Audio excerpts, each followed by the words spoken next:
Welcome to the Fairview Fine Arts Society Works of Heart video series. We in the Fairview Fine Arts Society believe that art is for everyone, young or old, rich or poor. We know that art enriches our community, that our work reflects the spirit and the values of our friends, families, and neighbors, not so much works of art as works of heart. Most importantly, we know art is good for us. It blesses those who make it and those who see it or are lucky enough to own it. We can't claim to be art therapists, but we know the simple act of creating something is a healing thing. Making art helps us process our feelings and our experiences, both the good and the not so good. We're excited to present a series of art classes you can take from the comfort and safety of your own home, taught by real artists. These tutorials will take you step by step through the process of making something special. We hope you'll learn something new and discover a way to relax and just enjoy the process. You don't have to be a great master to make a work of heart. Enjoy the journey. With grateful thanks to the Canada Emergency Community Support Fund, administered by the Community Foundation of Northwestern Alberta and the Alberta Blue Cross Community Roots Grant Program.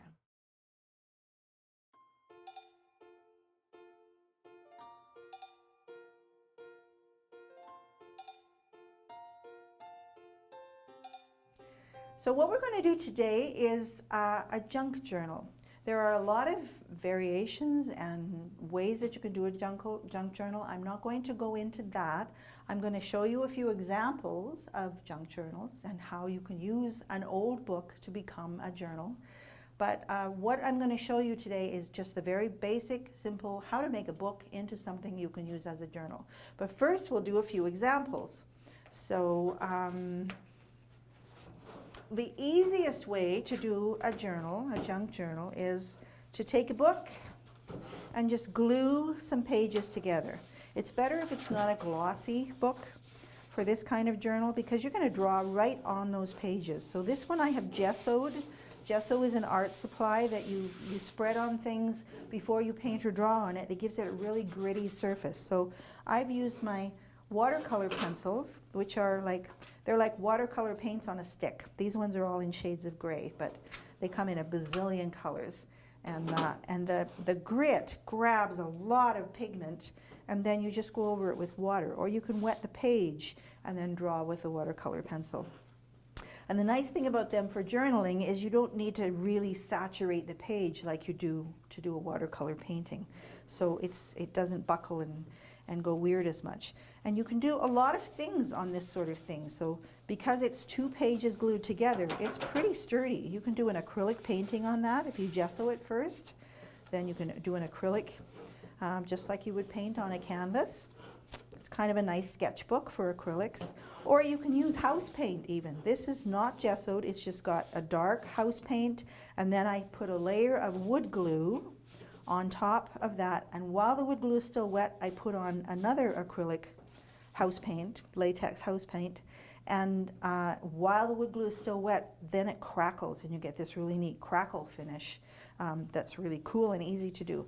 Don't use wood glue for your gluing your pages together because it tends to make things buckle. It has a lot of water in it, and it makes the paper kind of stretch, and then it doesn't lie flat again. Even if you press it, it doesn't work very well. So the glue that we're using is a craft glue that's not quite as wet as a carpenter's glue. And we'll get to what's in your package in a few minutes.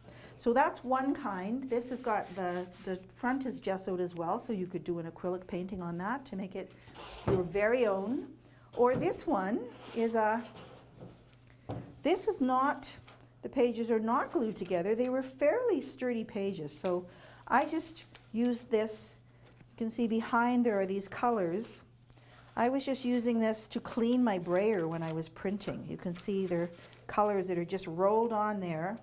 When I finished printing, I would just clean it off on a page and then turn to another page and did a whole bunch of pages. And then I just draw over top of them. This particular book, I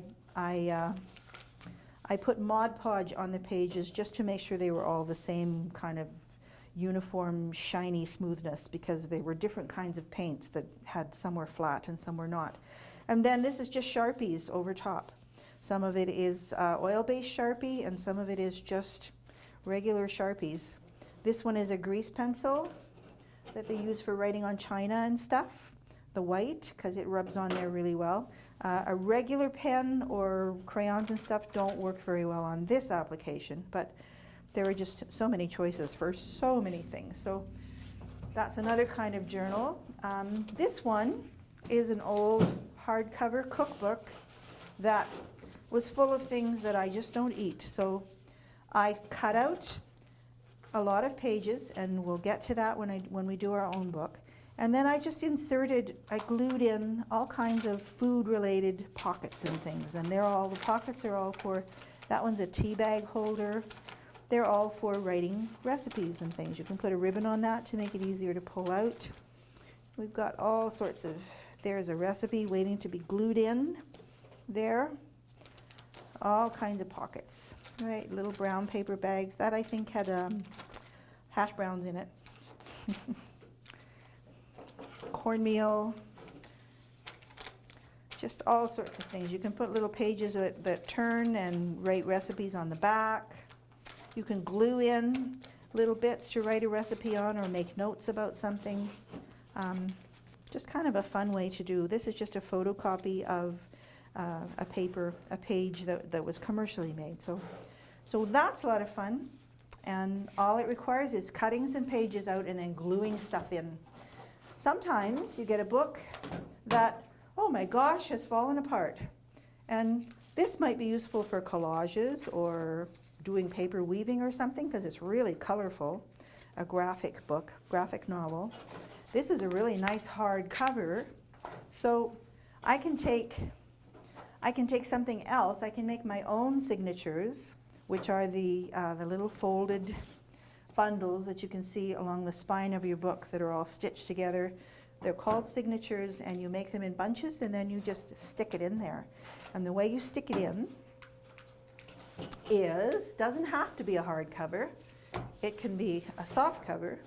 This is a softer cover, and I could just take this catalog that has all kinds of lovely pictures in it and lovely colors, and I could just glue this to here and this to here, and all of a sudden I have a much bigger book, and I can just insert it like that. And the nice thing about a soft cover is you have a little more flexibility for expansion than with a hard cover where it's kind of decided for you. Or I could take that empty shell that we saw back here,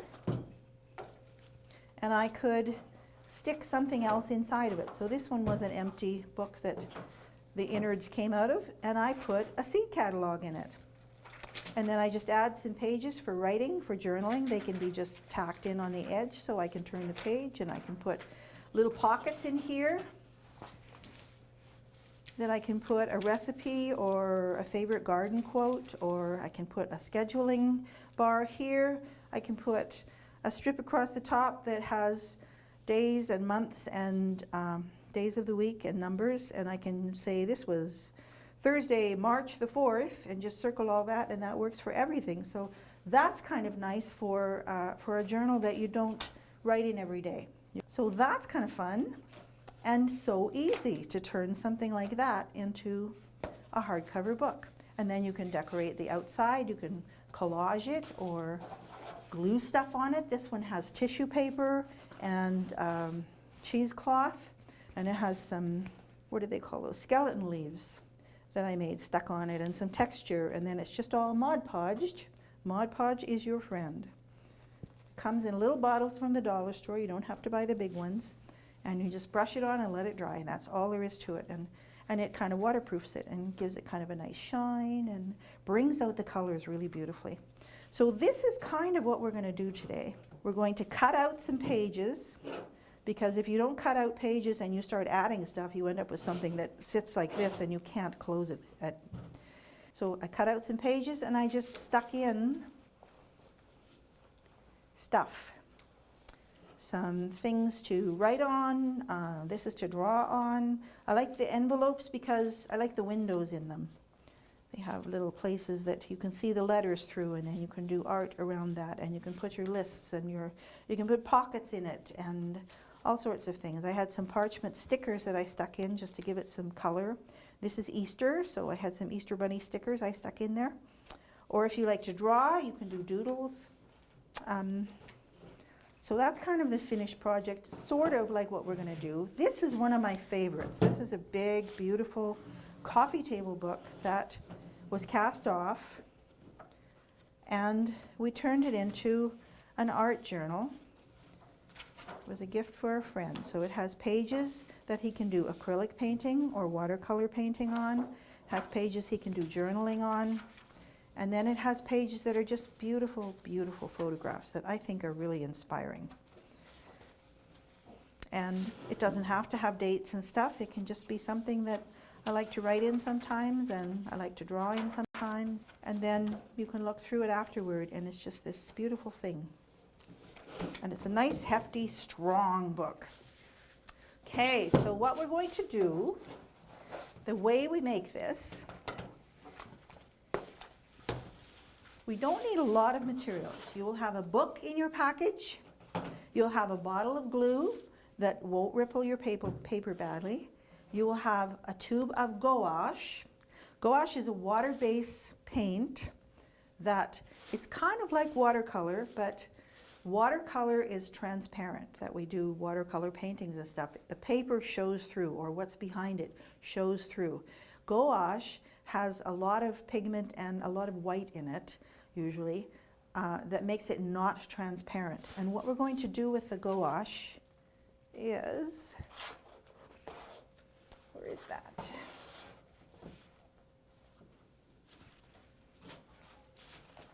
Well, I don't know where it is. We're going to use it to make this dark paper something we can write on, because if you wrote with just a regular pen on that, you wouldn't be able to see it. So the gouache, we're going to paint on the pages and make it nice to write on. So you have to have your own paintbrush. If you want to use watercolor pencils or Sharpies or anything else, you need to provide that. If you want to use Mod Podge, you need to provide that as well. You will also need an X-Acto knife, or this is kind of a craft knife X-Acto thing, to cut the pages out. And two-sided tape, double-sided tape is kind of nice because you can just stick it on and stick stuff on it, and it's not as messy. It's really quick and easy. And a variety of art supplies. Also in your package, you will have some pages for calendars with 2 orientations, so you can decide whether you want it to go in this way or this way, and you can cut them down, you can photocopy them. There's no copyright on any of this. This is a strip. You'll have a page of these. It looks like that, and you'll cut it into strips, and that gives you days of the week, numbered days of the month, and the months of the year. So you can just circle Monday, February 12th, and that's at the top of your page. So it's at the you can put that at the top of every page and just circle the day. And that's nice for, as I said, for journals where you don't necessarily write every day, but you want to keep track of when you wrote it. So if you date everything, then if you don't write anything for 3 days, you have 3 blank pages that you might want to fill in with stuff, or you might find are just kind of annoying. So you have that option. You also have in your package a page of scheduling that has morning from 7 till noon, and then from 1 till 10, that you can cut in strips like this and just stick on there for scheduling your day, which is kind of handy. And then I just cut off the bottom and use that for doodle space or note space or something. You also in your package have some of this dot paper that's really cool because it's very versatile. You can write in it. You can use it as lined paper to do your journaling, or you can use it to help you with drawing because it's very precise. You can do things to scale, or you can do repetitive designs, and it helps you do that, and it's really fun. So that's what's in your package. You can add anything you want because this is your journal. Anything you can glue in a book, you can put in your journal. So here's how you make it. It's really quick and easy. I like to start from the back because I'm right-handed. If you're left-handed, you might prefer to start from the front. So with your sharp blade, your X-Acto knife or your craft knife, I like a flat blade. It just kind of goes along there really nicely for doing this kind of thing. You're going to score the inside of, I like to go on from the back, cutting the left side page because I'm right-handed, and that works really well. And I can use the ridge at the center as kind of a guideline. It's a junk journal, so it doesn't have to be perfect, but we're going to score that maybe a 1/16 of an inch in from, because we don't want to cut right on the binding or your book will fall apart. So we're going to score just inside, all the way down, trying to keep it straight and even, but it's a junk journal. And then that will just tear right out without cutting the next page. Takes a little practice to get it uniform. And if you find a page that you really want to keep, then turn 2 pages. If you really don't like something, then cut 2 pages in a row. But it works best to take out about half of the pages. So if you don't cut any for a while, then when you come to a bunch that you can live without, cut a bunch out, one after the other. Because the idea is to make space for what you're going to put in there. So that's all there is to that. Just cut them out. It's kind of time consuming, but, and then you have all of these pages that you can do something else with. I like to use them in collages or paper mache. Glossy paper works for paper mache, and you can use the standard flour and water for your glue, or Mod Podge works really well too. And Mod Podge really brings out the color if you're using colored paper. So that's how we're making space. And then I'll show you how to insert a page. So we do that all the way through the book until we get to the other side. So I've measured this just to get the height of the page. It's not a bad idea to go a little smaller than the size of your book. Then you know you're not going to have edges sticking out, which is okay too if that's what you want. So then you have some nice little edge cuts that you can use in your book for ornamentation, to just coordinate with your other page. And these ones you can put in several different ways. I like to fold the edge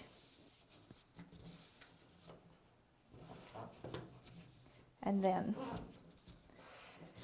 glue that folded edge down, so we have this nice kind of insert that fastens really evenly. You don't have any uneven. It doesn't matter if the glue's not perfect because it's going to bend on the fold.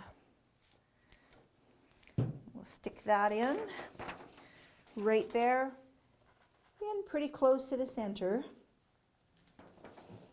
And then I close it down to help it press it down. And then we have a page that's bigger than the book and not very square. So we can fold that in half and have a page here that we can write on. So we can write on this bit, and we can write on this bit, and we'll put some gesso in here later, and we can write on that bit too.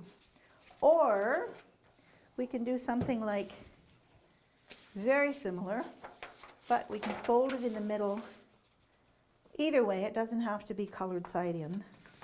Fold it in half, and then we just run a bead of glue right on the crease, because we're going to put this right in the crease of the book.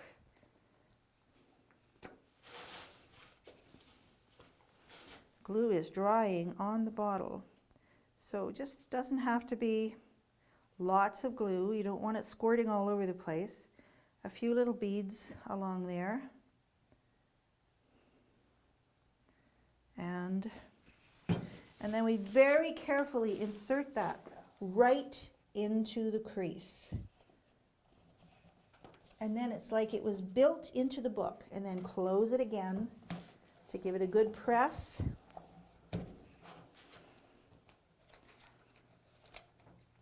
And then we have a page that can come just inserted. So another thing we can do is we can do the same kind of fold that we did before, but it doesn't have to be folded.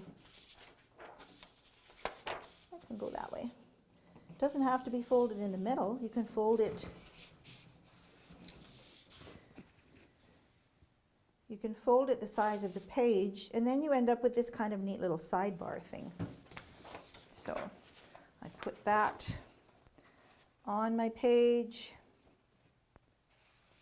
like that, press it down, and then I'm going to fold it where the other page ends. And then I have a full page and kind of a half page folding over. All right? So that's how you can add pages after you've cut pages out to make room for them. Always remember to take the pages out first. You can see this has been cut quite thin. It used to be as thick as the binding, but I took out a lot of pages because I want to add a lot of pages. And this is fairly heavy paper, so it needs some space. Another thing that you can do is you can just stick on your dotted ones. They can go, that's a little bigger, so I'm going to fold this one, or I could just cut it off if I had some scissors. So another nice thing about these dotted sheets is they help you to cut. If I wanted, I could put it in, I'm going to do this one this way. So I'm just going to cut along one line of dots. If you don't have a paper cutter, this helps you to get a really nice straight cut. But it's your journal. If you don't want it to be straight, it doesn't have to be straight. So that's the size of the page, and then I'm just going to fold this edge so I have a page that I can insert. And because it's folded, I'll glue it on the flat, not on the crease, because it's just got that little flap fold. Flap. And I'll stick that on. And there I have a page that I can do journaling in. Just check that it's square before you close everything off. I think I could have trimmed a little more off of that, folded a little more, so I'll just cut some off. So here are some of your options for pages. There's the one that I just did, where we've just inserted a journaling page or a drawing page. You could do borders or all kinds of fun things. Watch that it doesn't squirt through and glue your page together. And here I've added a colorful page from a card making. You can get these great big thick books of card making papers that are full of beautiful colors and prints and designs, and there's a couple of pages that I can add other things to. Here's some inserts. So I can go through and I can put gesso on this, or I could paint it, or I could use my brayer and put some color on there, because this is a fairly sturdy paper and it would handle it well. Or I can add some of these list things, more journal pages. These can be just glued flat on too. I'll show you that. Another cool thing you can do is you can just insert pages, and I like to print them on both sides so that you can use it as a page that turns and is good for either, but you can also just glue it on the crease and stick it in there and then glue the whole thing onto the page, and then you have a page that's kind of framed by the stuff that's already in the book, which is kind of neat if there are photographs in there, right?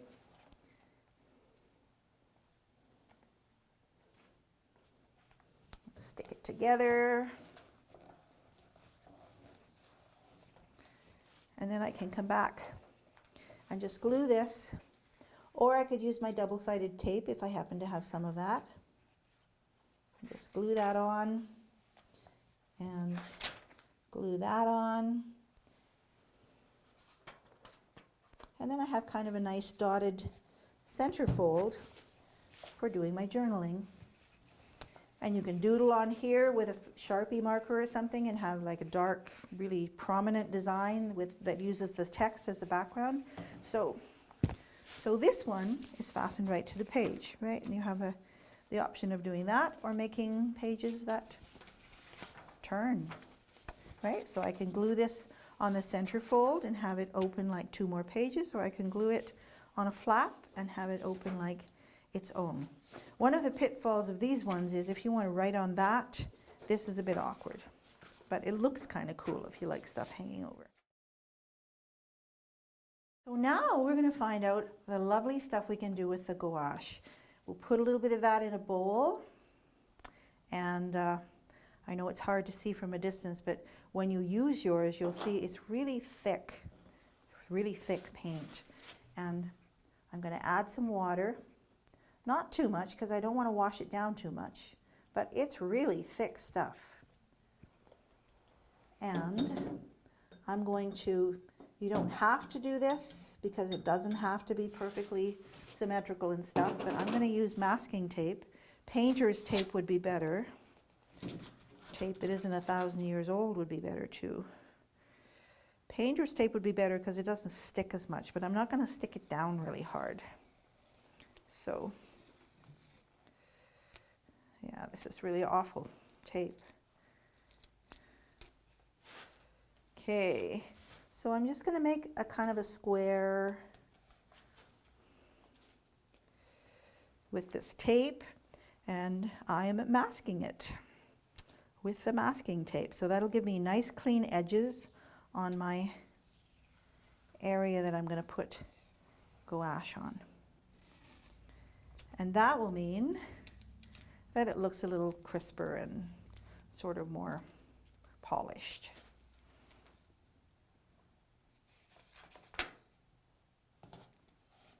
And I'm not going to stick this down very hard because it's not painter's tape, so it's going to stick worse than I want it to. So what you're doing is making a frame. And you can draw a frame around it after if you want to get fancy. This just gives a clean box for your lettering or your picture or whatever you choose to do on top of the gouache. The gouache is nice because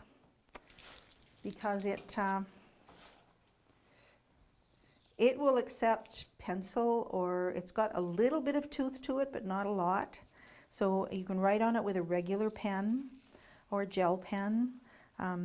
If you're using something like a gel pen, though, make sure that it's dried completely before you close the book, because gel pens take a little longer to dry on something that isn't really porous. Okay, so there is our frame. And then I'm going to take my gouache and I'm just going to fill that in. Try not to brush against the tape. That will make it more likely to go under the tape. Although it might bleed a little bit just because this tape is not on very tight. You can see how thick that white is. It's just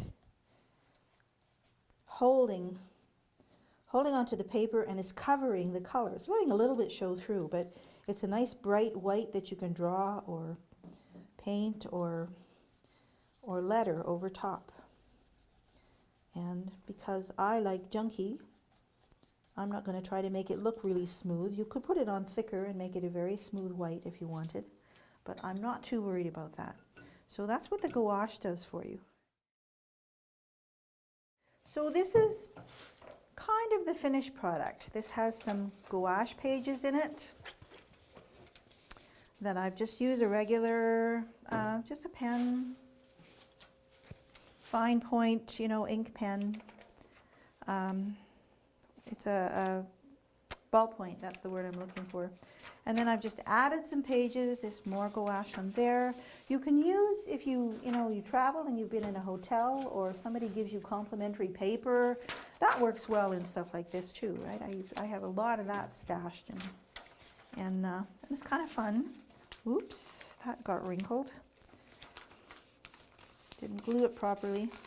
So this is a calendar page that I can do the month that I'm in, and then have my daily or weekly or whatever I choose. I can do the gouache in patterns and have little lists, or I can put little pockets in here. You can make little pockets just out of paper, or you can use old envelopes, work really well. Just cut them in half and stick them on. Another really good, cool thing that you can do with the gouaches is you can just do it right on the page, and then you can write over top of it. So